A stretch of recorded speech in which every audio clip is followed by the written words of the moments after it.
Alpha Bravo Charlie के captain Gulsher यानी colonel Qasim. अच्छा, कासिम है ग्रेट। जाहिर है वो नॉस्टैल्जिया तो उससे तो कोई इनकार कर ही नहीं सकता ना।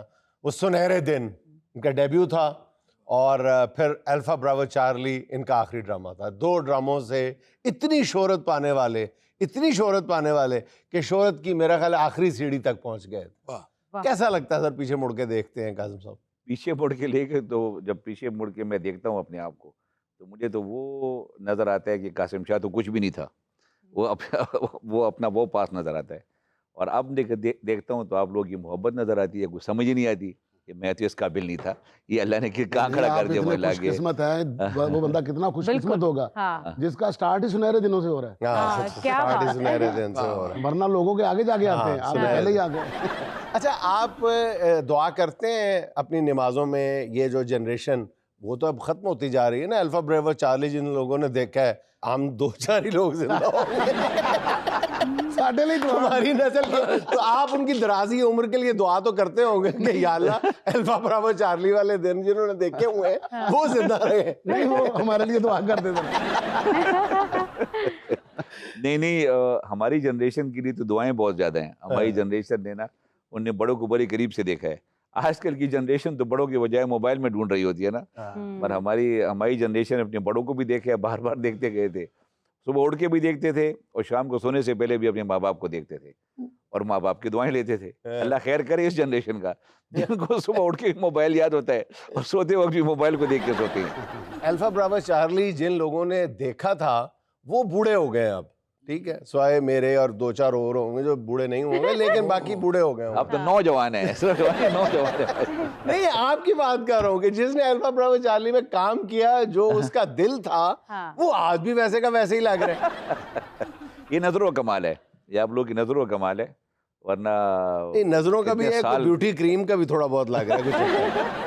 इन चीज़ों से तो वैसे दूर हुई है, ब्यूटी क्रीम्स वगैरह ना, इससे तो बंदा दूर है। और तो मर्दों के लिए बनी नहीं है, हम तो 5 मिनट में तैयार होने वाले हैं। आजकल तो जो है ना, अगर शादी पे जाएं तब भी पार्लर, अगर जो वहाँ पे बाजार जाएं तब भी पहले पार्लर, फौदगी पे जाएं तब भी पहले पार्लर।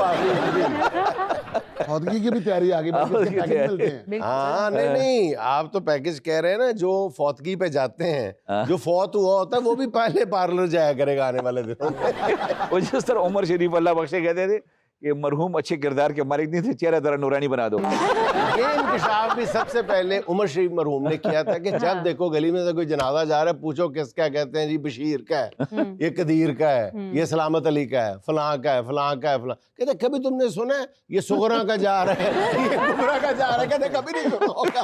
औरतें बहुत कम मरती है, कहता है। ये औरतें सारी मरती नहीं है। अच्छा कासिम भाई, जब आपको पहली बार सुनहरे दिन में काम करने की ऑफर हुई, सुना है आप एकेडमी में अकेले ही कहीं फिर रहे थे, बाकी साथी छुट्टियों पे गए हुए थे, आप शुएब मंसूर शोरा आफाक, मैं अपने नाज़रीन से भी दरख्वास्त करता हूँ, हाजरीन से भी, कि एक बार शुएब मंसूर साहब के लिए तालियां।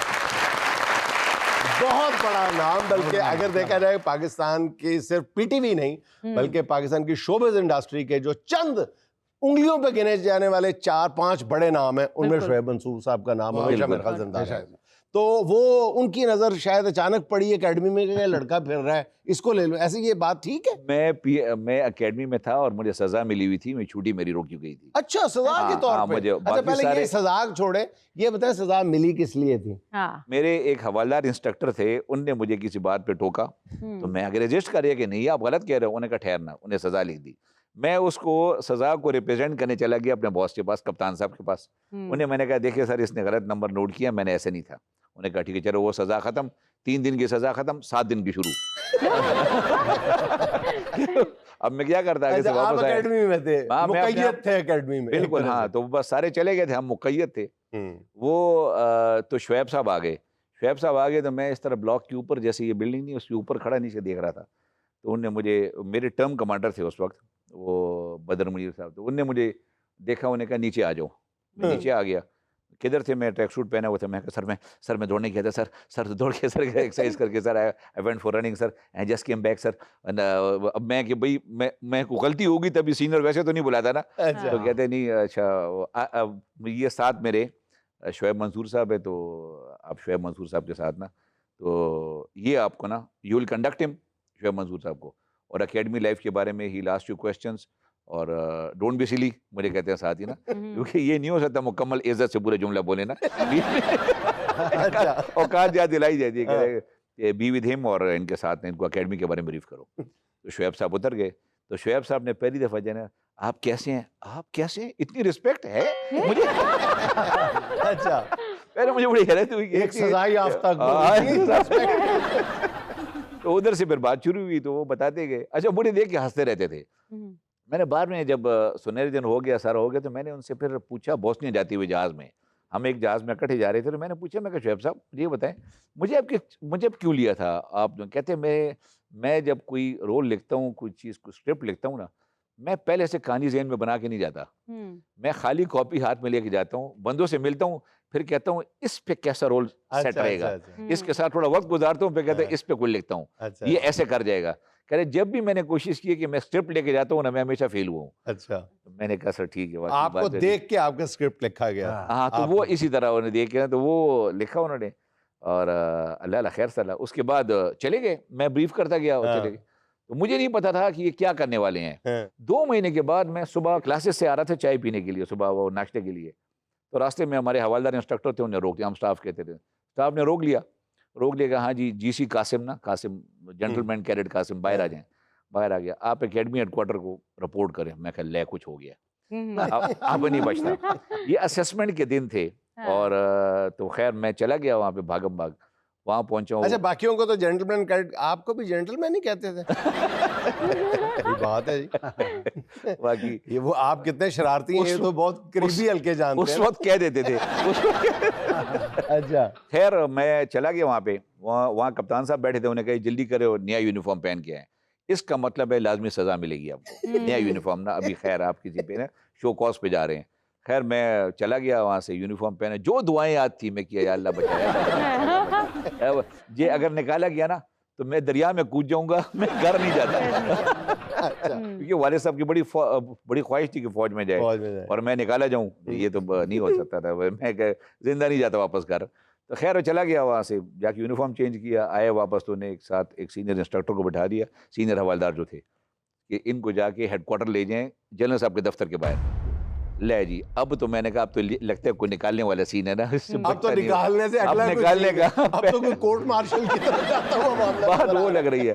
खैर जो दुआएं याद थी, सीधा होके बैठा कोस्टर में बैठा हुआ था, जो दुआएं याद थी, दुआएं किए जा रहे। खैर चला गया, वहाँ पहुंचा, वहाँ नीचे उतरा, वो हवलदार ने ड्रिल करानी शुरू कर, ड्रिल इंस्ट्रक्टर था वो, ड्रिल करानी शुरू कर दी, लेफ्ट राइट। अक्सर औकात ना वो मेरा वो सीन ना, जो मैं ड्रिल कराने वाला, वो मायरा खान के साथ जोड़ के लोग बताते हैं कि देखो फीमेल जो कैसे ड्रिल कराई जा रही है, और मेल बेचारे के क्या असर हो रहा है, लोगों ने कंपैरिजन निकाला हुआ है। तो वो ड्रिल उस तरह की ड्रिल करा रहे हैं, पाँव मार उधर आगे पीछे, हो ना। इतने में एक इंस्ट्रक्टर, उन्होंने कहा इनको सीधे मैस ले जाए इनको।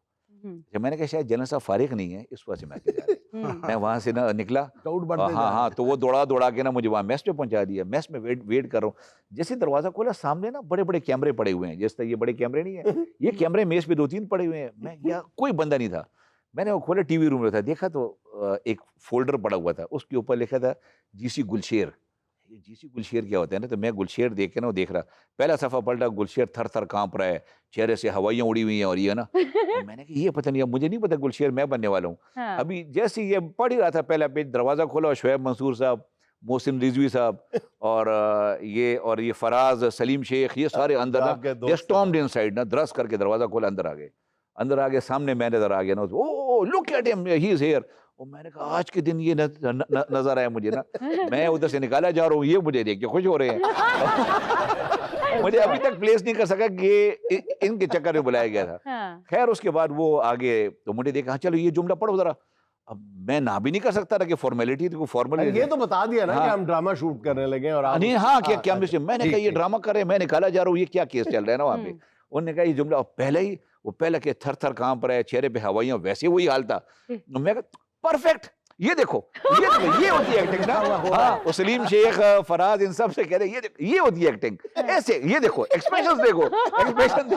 हमीद वाई साहब थे, भाई छोटे, ये भारी आवाज, ये एक्सप्रेशन अंदर से मेरी अपनी हालत बदली हुई थी। मैं कहा ये तो चले जाएंगे।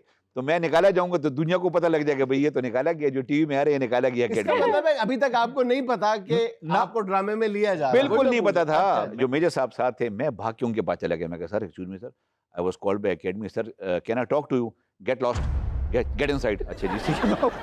आहिस्ता से कहा कि उसने गेट लॉस्ट, गेट इनसाइड। में कहा जी ठीक है। इतने में कोस्टर आई, कोस्टर में कह रहे बैठ जाओ, चले जाओ, इनके साथ जाओ सारे। वो सारे बैठ के, मैं देखता रह गया। मैं तो वो एक हवलदार छोड़ने आया था मुझे, तो मुझे दोबारा बुलाया जाएगा। मैं ये लेके चल पड़ा गए, चले गए शिमला पहाड़ी चले गए। पहली रिकॉर्डिंग हो रही है, शिमला पहाड़ी पे चल रहा हूँ, मुझे मौका नहीं मिल रहा। एक दिन गुजर गया, नेक्स्ट डे फिर दोबारा मैंने बात शुरू की, गेट लॉस्ट जो है ना, यू वेस्ट माई टाइम। मैं अच्छा ठीक है सर, मैं चला गया। फिर हो गया, तीसरा दिन था, थर्ड टाइम ना, मैं देखा तो वो मुनी बेगम की कोई गज़ल लगी हुई थी। पता नहीं मैं वो अल्फाज उस टाइम याद है नहीं है। वो रेडियो पे लगा के ना गज़ल सुन रहा है, साथ में हाथ में मग में चाय या कॉफ़ी थी, वो पी रहा था एनेबल्ड मग में। मैं आहिस्ता से चला गया। खैर जाके सलूट मारा, पीछे मुड़ के देखा। मैं कहा sir can I talk to you? हाँ यस। मूड अच्छा था, मैं देख रहा कि मुस्कुरा रहा है, सर भी हिला रहा है ना साथ साथ गाने। मैं कह लिया भाई मूड अच्छा है। मैं चला गया उनके पास, मैंने सलूट किया, कहना हाँ यस। मैं कहा sir can I speak to you? हाँ यस। मैं sir can I speak to you in Urdu? कहना हो कि स्पीक आउट, बोलो। मैंने कहा सर मैं इस तरह देखिए किसने बुलाया? मैं कहा सर उस दिन सर मैं एकेडमी से निकाला जा रहा हूँ, इधर ड्रामे बन रहे हैं सर, ये मुझे क्या करा रहे हैं सर, वो दुनिया में खानदान में इज्जत नहीं रहेगी, आई बी ऑस्ट्रेसाइज्ड बाय माय फैमिली, और क्या कर रहे हैं? कहते ये बात सुनो, कहते जो है ना क्या तुम क्या कहानी सुना रहे हो? मैं कहा सर उस दिन ये हुआ था। किस दिन? मैं कहा इसी तरह बताया था। ओ तो मैंने तुम्हें बुलाया था। मैं कहा नहीं वो तो मुझे कम हाँ, तो मैंने कहा वहाँ आ रही है, वो वहाँ से हम आ रहे थे वापसी पे। हमने कहा फिर मैंने मैसेज दिया कि मैच में आ जाओ। तब जाके मैं कहा अच्छा जी आपने बुलाया था मुझे। तब मेरा उस वक्त तक वो खौफ वाले सीन सारे हो चुके थे। अच्छा, तो वो जो एक्टिंग की धाक जैसे कहते हैं ना, वो रियल टाइम बैठ चुकी थी। क्या एक्टिंग आती है, हालांकि कोई एक्टिंग नहीं आती मुझे, ना अब आती है ना उस वक्त आती थी। वो हालात ऐसे थे कि अच्छी हो गई। देखिए एक्टिंग दुनिया में कितने ऐसे लोग पैदा हुए होंगे कि जिनको एक्टिंग नहीं आती और ऐसी शानदार एक्टिंग कर गए कि वो कई नस्लों तक को याद है, कई नस्लों तक को याद है। अच्छा, जो मेन वजह थी वो यही थी कि नेचुरल हो रहा था, नेचुरल हो रहा था। लोगों ने उसको इसीलिए लिया था कि यार ये मतलब अदाकारी नहीं कर रही है लोग।